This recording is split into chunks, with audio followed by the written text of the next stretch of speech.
Good morning everyone. তো দেখো আজকে তো সকালবেলা ঘুম থেকে উঠে নিচে এসে দেখি যে একটা নতুন অতিথি এসছে আমাদের বাড়িতে। তো এটা হলো অঙ্কিতা, আমার বান্ধবী।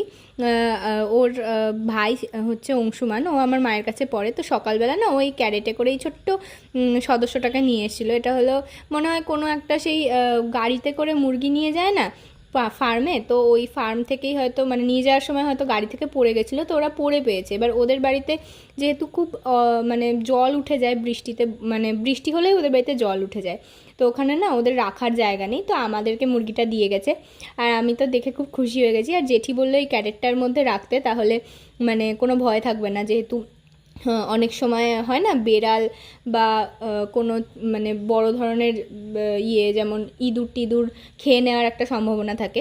তো এই ক্যারেটের মধ্যে করে মানে এটা হচ্ছে ডিম রাখার সেই ওই ইয়েগুলো, তো এটার মধ্যে করে ঝুলিয়ে রাখলে আর সমস্যা হবে না। তো জেঠি বললো এভাবেই রাখতে। আর ক্যারেটে রাখলে তো ওই ভয়টা থেকেই যায় যে যদি কোনো মুরগিতে খায় বা কিছু। তো ও তো সুন্দর মহাশয় দুলতে দুলতে এখানে রয়েছে। আর যেহেতু আমাদের রান্নাঘরে ইটের জানলা আছে, তো রাত্রেবেলা ভেবেছি এখান থেকে ওকে সরিয়ে দেবো, ওকে ঘরের একটা ঘরে রাখবো। সেই ঘরে তো জানলা দরজা বন্ধ করে দিলে আর অসুবিধা হবে না। তো তারপরে তো আমাদের সদস্যকে এখানে রাখতে দিয়ে তারপরে আমরা খেয়ে নিলাম চা। আর আমি চা খেলাম, মাকেও দিলাম। আর মায়ের স্টুডেন্ট পড়তে এসেছিলো, তো মা পড়াচ্ছিল আর চা খেয়ে নিল। তো আজকে থেকে তো আমি একটা নতুন কোচিং মানে যাচ্ছি, আমার ইংলিশ অনার্সের পড়া শুরু করে দেবো। তো এই যেখানে ব্রেকফাস্ট করে নিলাম, আর ব্রেকফাস্ট করেই স্নান ধান করে বেরিয়ে গেছিলাম। আর এই যে অঙ্কিতা যাচ্ছিল হচ্ছে কলেজে, আর আমি যাচ্ছিলাম পড়তে। তো একসাথেই বেরিয়ে পড়লাম। আর যেহেতু আজকে প্রথম দিন ছিল, তাই আমি একটু নার্ভাসও ছিলাম। তো যাই হোক, গিয়ে ওখানে দাঁড়িয়েছিলাম অনেকক্ষণ।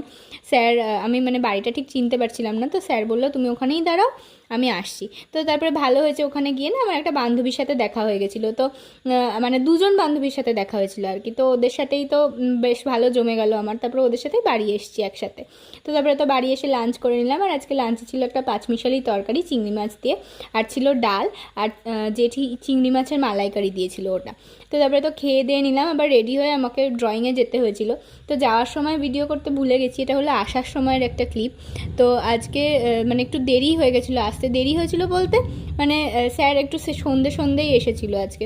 তো তারপরে তো বাড়ি এসে দেখলাম মা পড়াচ্ছে। আর ওই সকালে যে মুরগি দিয়ে গেছিলো ওই ছেলেটার ছিল আজকে জন্মদিন। তো ওই ভাইটা তো আমাদের বাড়িতেই কেক কেটেছে, তো আমার জন্য একটু কেক রেখে দিয়েছিল। আর এই যে দেখো আমি তারপরে তো খেয়ে নিলাম একটু চা। আর আজকে রাতের ডিনারে ছিল ওই পাঁচমিশালি তরকারি আর রুটি। তো আজকের ভিডিওটা এই পর্যন্তই থাকলো। ভালো লাগলে একটা লাইক করবে আর চ্যানেলটাকে সাবস্ক্রাইব করে দিও। টাটা।